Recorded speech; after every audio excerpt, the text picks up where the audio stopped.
सत्यम news पर भदोही जिले की खबर सबसे पहले।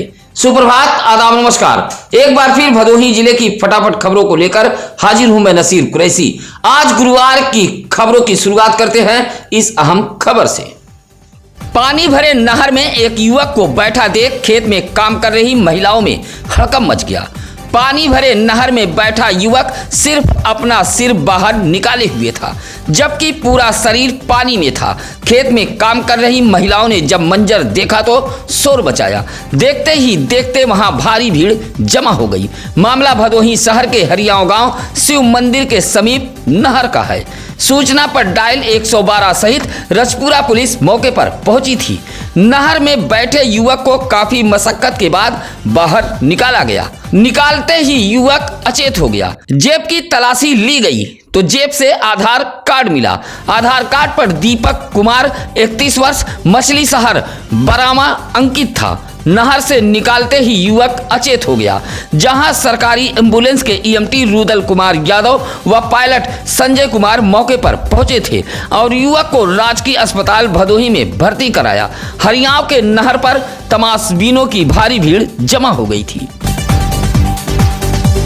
भदोही जिले में अब तेज धूप निकल रही है। रात के समय में भी अब ठीक ठाक गर्मी अपना असर दिखाने लगी है। हालांकि अभी भी शहरी क्षेत्र की तुलना में ग्रामीण इलाकों में रात में हल्की सिरहन महसूस की जा रही है, लेकिन अब भदोही जिले में धूप एक बार फिर अपना तल्ख तेवर दिखाएगी। ऐसे में गर्मी का पारा चढ़ेगा। बुधवार को भदोही ग्रामीण कृषि मौसम सेवा केंद्र ने जारी मौसम बुलेटिन में बताया कि अब धीरे धीरे तापमान बढ़ेगा।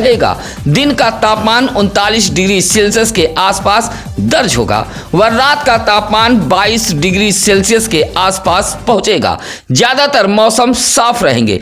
कभी कभार हल्के बादल छाए रहने की बात भी मौसम विभाग ने बताई है। ज्ञानपुर के बेदपुर में उस वक्त हड़कंप मच गया जब यात्रियों से भरी एक ऑटो अनियंत्रित व बेकाबू होकर सड़क किनारे दुकान के एक टीन सेट में जा घुसी। ऑटो में 2 महिलाओं सहित कुल 3 लोग सवार थे। बुधवार की सुबह लगभग 7 बजे 2 महिला यात्रियों को लेकर एक ऑटो भदोही से ज्ञानपुर की तरफ जा रहा था। जैसे ही बेदपुर गांव के समीप पहुंचा तभी ऑटो अनियंत्रित होकर बेकाबू हो गई। ऑटो दुकान के एक टीन सेट में जा घुसी। ऑटो घुसते ही हड़कंप मच गया। ऑटो चालक मौके से ऑटो छोड़कर फरार हो गया था। हादसे में भदोही शहर के स्टेशन रोड कोतवाली के पीछे के रहने वाले फकरुद्दीन की 16 वर्षीय पुत्री फैनाज घायल हो गई, जबकि एक महिला यात्री भी हादसा होते फरार हो गई थी। हादसे के बाद हड़कंप मचा रहा। सूचना पर सरकारी एम्बुलेंस के ईएमटी राधे श्याम व पायलट संजय मौके पर पहुंचे थे। उपचार के लिए युवती को जिला अस्पताल ज्ञानपुर में भर्ती कराया गया था। ज्ञानपुर कोतवाली इलाके के भुड़की पाठक बस्ती में मौजूद एक काफी पुराने पीपल के पेड़ में अचानक आग लग गई। अब उछाल में लगी आग से भुड़की गांव के पाठक बस्ती में हड़कंप मच गया था। पाठक बस्ती के कन्हैया नामक व्यक्ति के मकान के समीप काफी पुराना एक पीपल का पेड़ था। बुधवार की दोपहर अचानक पेड़ में आग लग गई।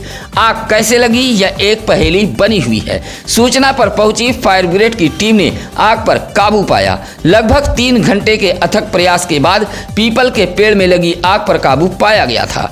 इस दौरान बस्ती के लोग मौके पर जमा हो गए थे। पेड़ का आधा हिस्सा आग की भेंट चढ़ गया है। दहेज प्रथा पर करारी चोट देने के लिए भदोही शहर के रेवड़ा परसपुर एक आश्रम पर बैंड बाजा बारात बिन दहेज 17 मिनट में शादी संपन्न कराई गई।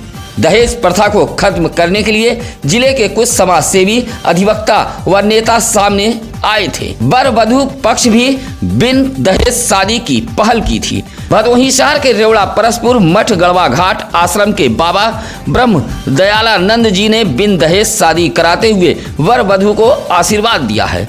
चौरी इलाके के अमवा कला निवासी फुलगेन की पुत्री पूजा देवी व नहवानीपुर निवासी बच्चेलाल यादव ने बिन दहेज शादी रचाकर समाज को एक बेहतर संदेश दिया है। इस मौके पर पूर्व ब्लॉक प्रमुख एडवोकेट विकास यादव ने कहा कि बिन दहेज शादी कराने की यह परंपरा आश्रम से शुरू की गई है। लोकसभा चुनाव को लेकर भदोही जनपद में आदर्श आचार संहिता को लेकर एसपी डॉक्टर मीनाक्षी कत्यान के निर्देश पर पुलिस पूरी तरह मुस्तैद है। जिले के हाईवे सहित सीमा बॉर्डरों पर पुलिस सघन चेकिंग अभियान चला रही है। इसी कड़ी में बुधवार को औराई सीओ चमन सिंह चावड़ा व औराई इंस्पेक्टर सजदानंद पांडे दलबल के साथ उतरकर ओवरब्रिज के नीचे चेकिंग अभियान चलाया था। अवैध हूटर कार के शीशे पर लगी काली फिल्म के खिलाफ पुलिस ने यह अभियान चलाया था। वाहन चेकिंग अभियान से हड़कंप मचा रहा। लोकसभा चुनाव को लेकर भदोही जिले के उप संभागीय परिवहन कार्यालय ने वाहनों के अधिग्रहण का कार्य तेज कर दिया है। भदोही जिले के एआरटीओ श्री राम सिंह ने बताया कि लोकसभा चुनाव की ड्यूटी के लिए 710 वाहनों को चिन्हित किया गया है, जिसके अधिग्रहण की तैयारियां तेज कर दी गई हैं। वाहन स्वामियों को नोटिस भेजा जा रहा है। चुनावी ड्यूटी के लिए 710 छोटे बड़े वाहनों को चिन्हित किया गया है। अधिग्रहण की तैयारियां तेज कर दी गई हैं। औराई के भवानीपुर से पहुंची आशा देवी, सीता, गेना देवी, संगीता, शीला, शिवदेवी ने एसपी को एक शिकायती पत्र देते हुए गांव के ही कुछ लोगों पर आम रास्ता बंद किए जाने का आरोप लगाया है। कहा कि गांव के कुछ दबंग किस्म के लोग जबरन रास्ते पर मिट्टी गिराकर आवागमन रोक रहे हैं। विरोध करने पर गाली गलौज दी जा रही है। मिट्टी गिराते समय विरोध किया गया और इसकी जानकारी डायल 112 पुलिस को भी दी गई थी, लेकिन कोई कार्रवाई नहीं हुई। भवानीपुर से पहुंची महिलाओं ने एसपी को शिकायती पत्र देते हुए जबरन रास्ता बंद करने वालों पर कार्रवाई की मांग की है। भदोही जनपद वासियों की सुविधाओं के लिए सरकार ने 100 सैया जैसे अस्पताल की सौगात दी है, लेकिन जिम्मेदार अधिकारियों के ढुलमुल, खाऊ कमाऊ व लापरवाही नीति के चलते ज्ञानपुर के सरपतहा में मौजूद 100 सैया युक्त संयुक्त चिकित्सालय सफेद हाथी साबित हो रहा है। न तो समय से डॉक्टर पहुंच रहे हैं और न ही मरीजों को सुविधाएं मुहैया हो पा रही हैं। बुधवार को जब सत्यम न्यूज टीम 100 सैया अस्पताल पर पहुंची तो अस्पताल पर पहुंचे लोग व्यवस्था की पोल खोलने लगे। बड़ागांव निवासी अधिवक्ता जितेंद्र कुमार मिश्रा व प्रवीण कुमार ने बताया कि वह अस्पताल पर आरबीएस और सीबीसी जांच के लिए पहुंचे थे, लेकिन बताया गया कि यह सुविधा अस्पताल पर मौजूद नहीं है, जबकि अस्पताल के लिए लाखों का बजट सरकार दे रही है और करोड़ों खर्च कर 100 सैया अस्पताल का निर्माण कराया गया है, लेकिन यह अस्पताल जिम्मेदारों की लापरवाही के चलते सफेद हाथी साबित हो रहा है। कोयरौना इलाके के सेमराथ निवाजीपुर रोड के इनार गांव में चिलबिल का एक काफी पुराना पेड़ अचानक गिर गया।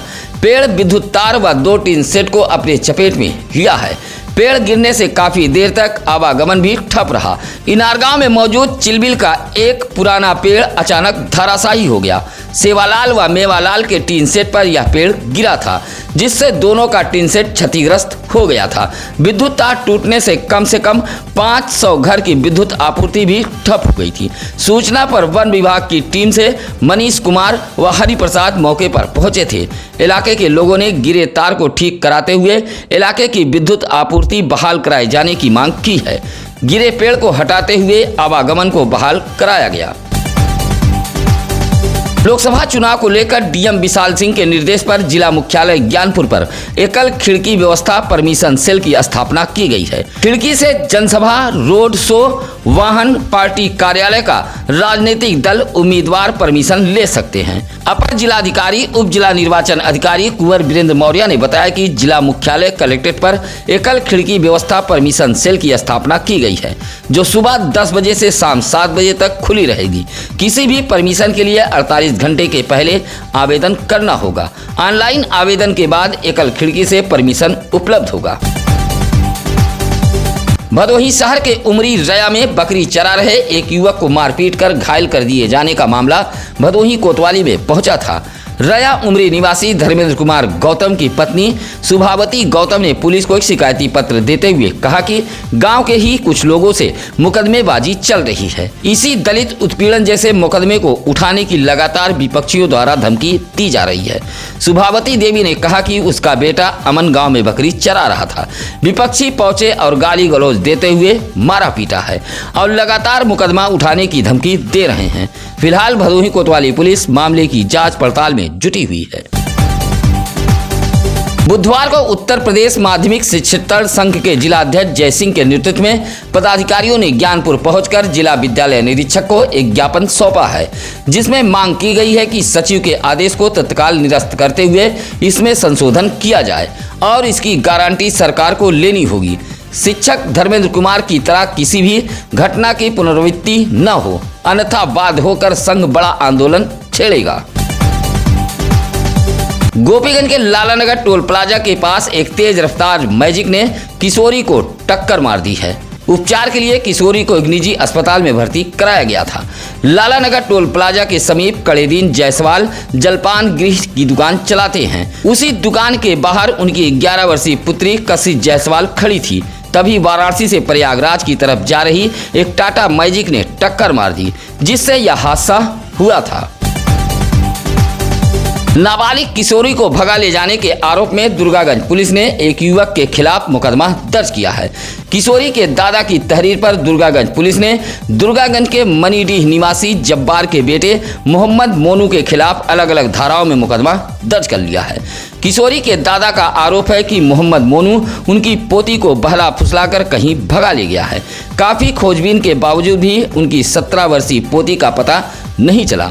शिकायत के बाद दुर्गागंज पुलिस ने मोहम्मद मोनू के खिलाफ मुकदमा दर्ज कर तलाश में जुट गई है।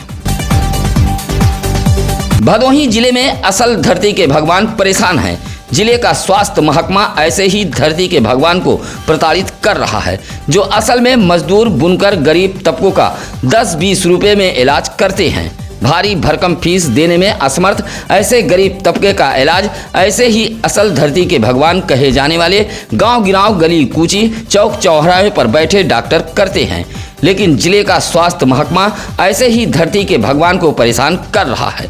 आपको बता दें कि डॉक्टरों को धरती का भगवान कहा जाता है, लेकिन शायद आपने यह नहीं सोचा होगा कि डॉक्टर के रूप में असल में धरती के भगवान ऐसे ही डॉक्टर होते हैं, जो कम पैसे में गरीबों का इलाज करते हैं। धनाढ्य बड़ी बड़ी आलीशान इमारतों वाले धरती के भगवान तो मरीजों के जेबों पर खुलेआम डाका डाल रहे हैं, लेकिन जिले का स्वास्थ्य महकमा ऐसे ही धरती के भगवानों के आगे खुद सुविधा शुल्क लेकर नतमस्तक बना हुआ है। आपके इलाके में कहीं भी हो कोई खबर, आप सत्यम न्यूज टीम को फोन कर सकते हैं। खबरें अच्छी लगे तो लाइक कमेंट कर हमारे टीम का हौसला जरूर बढ़ाएं। इसी के साथ अब नसीर कुरैशी को दीजिए इजाजत। नमस्कार, आदाब। ताज़ा खबरों के लिए सत्यम न्यूज़ को सब्सक्राइब करें